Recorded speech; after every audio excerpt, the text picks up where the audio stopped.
Voiture des jeunes. C'est comme ça que je l'appellerai moi. Voiture des jeunes, ouais. Voiture des jeunes. Enfin, des jeunes, des personnes passionnées de vie, des personnes qui aimeraient profiter de la vie.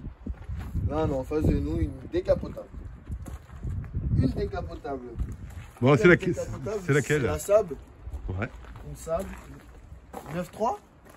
Alors, c'est la Saab 9.3 Aero qui fait 205 chevaux. 205 chevaux. Et à première vue, là, on peut aller partout avec elle. On peut aller partout avec elle. Et j'ai même l'impression qu'elle peut paraître dans des collections. Enfin, parce que moi, je la trouve assez élégante. Elle a l'air d'avoir pas trop pris la route. Je veux dire qu'elle est dans un bon état. Bon, c'est sûr, moi j'ai toujours pensé d'une part, et là je réponds à ce que tu dis, alors bonjour à tous évidemment, j'ai toujours pensé que la Saab en effet était minorée par rapport à ce qu'elle est, je trouve. Elle n'est pas valorisée comme doit l'être. Dans le marché de la voiture aujourd'hui, la voiture, c'est une voiture qui amène le sourire quand on roule avec cette voiture. Les gens ont un sourire d'amabilité et de sympathie. Mais il y a de quoi? Il y a de quoi? Ben, la ligne est belle. Là déjà, moi ce qui me flash tout de suite, c'est le décapotable. J'imagine, je suis au volant de la décapotable, capote surélevée bien sûr. Avec le vent, ben là, on peut que sourire à la vue. Mais c'est d'où le sourire des gens quand ils la croisent. Hein. C'est un sourire de gentillesse, de sympathie, hein. Oui. de joie, moi je dirais. Oui. Et je trouve que cette voiture, la marque Saab, pourtant c'est une marque qui est exceptionnelle. Hein. Elle est aussi âgée, elle est aussi vieille que Citroën. Pas aussi vieille. Oui, elle est à peu près la même période que Citroën. Ah ouais. Elle est à peu près un peu plus récente en période que Renault, mais guère plus, à 20 ans près. Elle est reconnue, la marque Saab, sur l'activité économique automobile industrielle comme étant une marque de sécurité, tant passive qu'active. Ouais. Elle a été je crois, la première marque à démocratiser le turbo dans les véhicules. C'est-à-dire le turbo s'est vraiment développé, démocratisé chez Saab avant l'heure. Vraiment. Ils avaient une longueur d'avance. Ah ouais. Inconvénient de la Saab par contre, c'est qu'à l'époque, il paraît que quand elle a été construite, elle a revendu plus cher que la vente. Elle a revendu plus cher à produire qu'à être vendue, il paraît. Il paraît, ouais. Mais là, c'est comme s'ils ont produit... c'était une perte. Ah, une perte financière.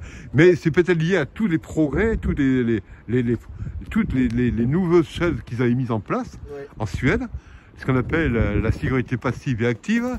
Tous ces éléments qui, à un moment donné, ont surenchéri financièrement au niveau des véhicules. Et là, si on devait la situer d'un point de vue historique, on dirait qu'elle a apparu, les premières Saab, la première du coup, ce serait vers quelle année? Mais la première, c'est avant la Seconde Guerre mondiale. Entre les deux guerres, il y a eu ce qu'on appelle notamment deux Allemands qui ont créé la marque Saab, qui a fait faillite. Dans les années 1920. Ouais, 20-30, qui a fait faillite. Cette marque faillite a été ensuite rachetée. Et elle a été refait à nouveau, quelques difficultés financières et économiques. Et Saab s'est installé. Alors Saab, c'est un industriel avion. Au départ, c'est les avions. En fait, au départ, c'est les avions. Voilà. Hein. Donc c'était la source d'inspiration. Ouais, c'est ça. Mais d'ailleurs, on le voit à l'intérieur du véhicule, dans le cockpit. Ben, le cockpit, comme si je parlais d'un avion. Dans le poste de pilotage, il y a ce qu'on appelle cette configuration avion. D'ailleurs, quand on ouvre la voiture et qu'on le voit, et il suffit de rentrer à l'intérieur, on voit de suite ce côté type aviation, qu'on ne voit plus aujourd'hui sur les voitures. Hein. Le côté type aviation avec pas mal de commandes, le cockpit un peu ce style, et quand même en même temps un tableau de bord qui vient développer. On a cette impression type aviation, et c'est pas pour rien parce que la marque au départ... Ouais, elle est spacieuse. C'est une voiture sympa réellement. Il y a ce qu'on appelle deux places avant, évidemment, comme toutes les voitures. Et derrière, on se rend compte qu'il y a quand même de quoi mettre deux enfants, moi, je dirais. Ou deux adultes de petite taille. Quand je dis taille, pas trop costaud comme moi, 100 kg évidemment. Mais les adultes qui font 40-50 kg, ça passe bien à l'arrière. Il n'y a pas de souci, les enfants surtout aussi. Donc c'est vrai que c'est un 2+2 ça en fait. Et quand on voit le côté aviation qui a été à l'origine de la marque, on n'est pas étonné de voir ce type de poste de pilotage qui est bien développé et qui donne l'impression d'une ergonomie un peu type avion en fait. Et ce que je constate particulièrement, c'est que là, on voit vraiment que toutes les pièces sont d'origine, presque. Là, les origines, celle-là. Je pense que toutes. Oui, sur celle-là, justement, Ouais. parce que là, les pneus, le volant, on voit que. Alors, on voit le logo. Année 2000, par contre, il faut faire attention à ces véhicules qui sont des années 2000, type 200 chevaux. Ouais. C'est que les gens qui les achetaient à l'époque. Ouais. C'est pas pour rien, non, c'est pas pour rien qu'ils achetaient un véhicule de 200 chevaux. 205, c'est pour l'utiliser. Et souvent, ils n'ont pas su l'utiliser. Là, ce véhicule, le moteur a été refait. Tout a été revu de A à Z. Après, elle aussi, elle est. Il faut pas trop la provoquer parce qu'elle est joueuse. Elle est joueuse. Elle En est... bagnole. Tu as eu l'occasion Elle a eu de Exactement. m'accompagner. Hein. C'est une bagnole qui est vraiment joueuse. Elle est souple quand on le souhaite. Ouais. Très souple. C'est-à-dire un moteur qui, en 5e, à bas régime, repart bien du couple. Ouais. Mais en même temps, une nervosité. Mais vraiment. Elle porte l'armure de guerrière, comme on l'appelle. On appelle ça, moi, le nouveau terme, et je suis d'accord avec ce terme, on appelle ça les sleepers. Les slippers. Oui. Ben, c'est des voitures qui n'ont pas l'impression d'être nerveuses, puissantes, rapides, et qui cachent bien leur jeu. C'est ça. Parce qu'en fait, le modèle de la Saab, là c'est la 9-3 Aero, mais il y a eu plusieurs modèles de la même ligne, le même style, le même module, la même base, a servi à plusieurs types de Saab. A servi à la 130 chevaux, a servi à la 160 chevaux, a servi à la 150, a servi à la 250 chevaux pour les modèles encore plus ultimes au niveau du moteur. Donc c'est le même modèle. Donc entre un modèle qui fait 205 chevaux ou 250 chevaux et un modèle qui fait 130 ou 150, on a l'impression d'avoir un peu le même véhicule. Alors la Saab aussi, il y a quand même des caractéristiques un peu différentes entre la Saab qui est Scania Saab, Oui. et après il y a ce qu'on appelle le modèle Vector qui a servi de base à la Saab au niveau notamment du nouveau General Motors qui a repris l'ensemble des véhicules de la marque Saab, qui avait racheté Saab. Qui a racheté, ouais. D'accord. Pour la petite histoire, il paraît que c'est Ford qui a failli racheter Saab et qui avait déjà acheté Jaguar. Et ils sont dévolus, s'est jeté sur Jaguar et ils se sont dit on va acheter Jaguar et Saab. Il fallait qu'ils fassent un choix. Ils ont fait le choix. Pas assez de budget Ils ont- pour- Parce que, ouais, Parce que ça aussi, ça coûte. ça coûte un peu quand même de faire une voiture. Hein. C'est pas facile. Hein. Pas de- Mais enfin, Ford était capable de faire les deux. Je pense qu'ils ont fait un choix vers Jaguar qui était plus reconnu sur le marché de la voiture, me semble-t-il. Simplement, il vient 205 chevaux, on en a parlé. Une consommation qui n'est pas énorme, parce que moi, ça m'arrive souvent de la monter un peu haut, un peu fort. À fort, on vient d'en parler, hein. Je ne taquine pas le turbo au point 2, et on sait utiliser un moteur. L'expérience de la vie fait qu'on commence à passer à utiliser un véhicule. Quand je dis fort, c'est-à-dire, elle ne devient pas une voiture pour papy. Elle ne sombre pas dans le côté ronron. De temps en temps, un véhicule, il faut le taquiner, il faut le faire monter à un régime pour en tirer un peu la quintessence et un bel ensemble du véhicule qui donne un peu quelques bons résultats.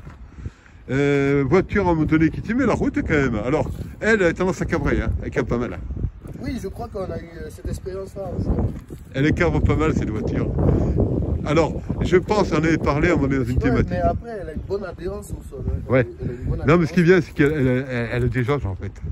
Comme un bateau, elle part d'un coup, Ah ouais. elle est Elle géniale. navigue. Elle est géniale. Elle navigue sur le bitume. Alors, c'est une voiture à garder, mais vraiment à garder. Ah oui. Parce que voilà. c'est le genre de véhicule. Elle pourrait être collectionnée. Quand on choisit une Saab, c'est pas pour rien. C'est que l'esprit va avec. Moi, à l'époque, j'ai failli acheter une Mercedes coupée, puissante, 200, 220 chevaux, 230. Mais le côté ostentatoire ne m'a pas attiré. Et j'ai découvert Saab. Et en découvrant Saab, j'ai compris que c'est le genre de voiture qui correspondait au caractère qu'on avait. C'était discret, slipper, le côté slipper en fait. On tourne autour de Mais ça. Hein. justement, très discret parce que là vous parlez de Mercedes. Mais en vrai, je pense que Mercedes, aujourd'hui, même une personne qui s'y connaît pas en véhicule, a déjà entendu le mot Mercedes. Alors que Saab, je pense qu'il n'y a que les connaisseurs qui le connaissent. C'est un peu ça, c'est un milieu. Quoique les Saab, il y avait quand même quelques dizaines de milliers, voire des centaines de mille véhicules qui ont été vendus. Hein. Bah oui, quand même. Non, ils sont quand même nombreux dans le monde. Mais il y a ce côté un peu club. Réservé. Ouais, j'ai l'impression. Ouais. C'est ce que je ressens, mais c'est pas un club fermé. Hein. Non. C'est un côté club dans la façon de concevoir une vie. Ouais. Alors non pas qu'on soit meilleur parce qu'on a une SAB. On n'est pas forcément meilleur quand on a une SAB. Mais on a une certaine conscience de certaines choses. Ne pas non plus se faire voir pour se faire voir. Ah non, non, elle est assez discrète. Mettre en évidence des belles choses. C'est ce qu'on fait nous d'ailleurs dans la chaîne YouTube régulièrement et c'est ce qu'on souhaite. Mais ne pas toujours se mettre en exergue parce que d'autres existent. Et ce savoir-faire qu'on a à travers ce véhicule fait montrer ce que d'autres ont pu réaliser. Et c'est important ça. Ça c'est vrai. Sinon, là je viens de poser une petite histoire encore. En plus, un jour, je ne sais pas si vous vous souvenez, une fois on était à bord. Faut bien porter, du moins, bien porter son chapeau quand on est au volant de la SAB, avec le capot levé. La toile. Lorsqu'on perd notre chapeau avec la vitesse. Intérêt de bien le bloquer. Intérêt de bien le bloquer. Mais d'ailleurs, c'est pour ça qu'il y a beaucoup de gens qui portent simplement une casquette. Une casquette, casquette bah, la casquette, tu la consommes souvent avec le chapeau. Voilà, le chapeau par la ficelle sous le menton qui le retient. On ne sait jamais. On sait jamais.